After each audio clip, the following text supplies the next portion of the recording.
Hi again. As Steve said, I'm Jenny Grinblow. That's my exquisite surname. And I'm from a company called Future Workshops. We make mobile apps. We're from really far away as well, here in Shoreditch. And as you know, I'm not from here. And when I first came to London, I noticed something very peculiar when I went down to take the tube. People would come up to the yellow line, and they would kind of stand in front of the yellow line in little groups, really close-knit to each other, with gaps in between the groups. And knowing Brits, I was kind of surprised by that because you're not the most cuddly people. So I asked my friend about this, and she said that if you actually come up to the yellow line and you look for the dirty bits, you'll actually know where to stand so that you're right in front of the door when it opens. And that's really clever. So the reason I'm telling you this is because I actually do user experience at Future Workshops. And one of the things that I've noticed in my work is that everyone around me has tacit knowledge, things that they know that I don't know. And my job is obviously to design for those people, and I have to think like them and know what's important for them. And if I don't find out those things that I don't know, then I'm not going to be able to make things for them that they're going to like or use. And so that's kind of the underlying message here, is to mind the gap between me and them. So this guy, he's kind of weird. And I've noticed that talking to people that aren't you is a lot like visiting a new country. When you come, you might see things that you didn't expect.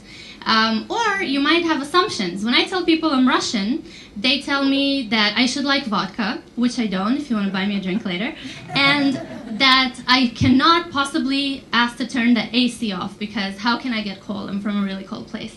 And I make those assumptions too when I start working with a banker, a teenager, a person of a certain age. I think I know how they think or what they want. And that's not necessarily the best way to deal with things. So what I'm here to tell you today is it's a problem that we are not experts in the way that people think when we want to make things for those people or design a service for those people. We want to become the expert in how they think, but how do we actually do that if we're us and they're them? So how we do that is we forget everything we know about them, we forget what we want to know, what we're trying to sell them, or what we're trying to design for them, and we just listen to the stories that they tell us, and we uncover their lives and how they think. I recently started doing a user research project for our company, and I had to interview bankers in a pretty large bank about the things they look for, the information they really need in their day-to-day work, and I had some expectations. And one of the things that I discovered when I talked to a pretty important project manager is that one of the most important things that she wanted to know is what people looked like. She'd go through great lengths to find the pictures of the people that she hadn't met and she needed to meet with, because she wanted to have that personal interaction with them. So the moral of that story is when you talk to people that you don't know, focus on the things that they actually do. Focus on the verbs, not their opinions or their generalizations about things or their predictions about other people.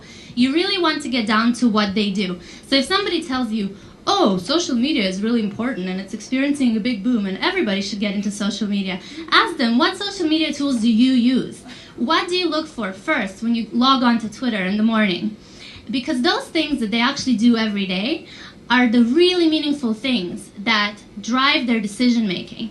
That's the things that make them take their phone with them into the bathroom or pay more for a service than another service that does the same thing.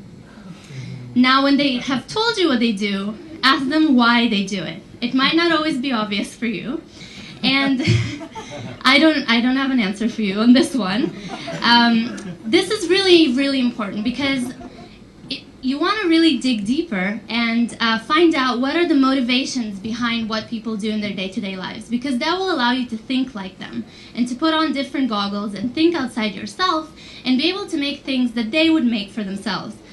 This is possibly not a thing that you would make if you had spoken to a person about what they wanted, because when we design for ourselves from solely our own perspective, we do make more mistakes.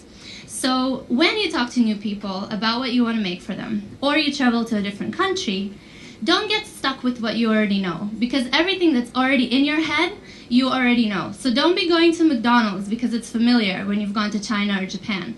Try to get out of your comfort zone and do new things and be that guy who is happy because he's immersed himself with the people that he's surrounded by. Become irritated by the things that the people you design for are irritated by. And if you're able to empathize with them on that level and start thinking like them, you'll make really good things. So, thank you.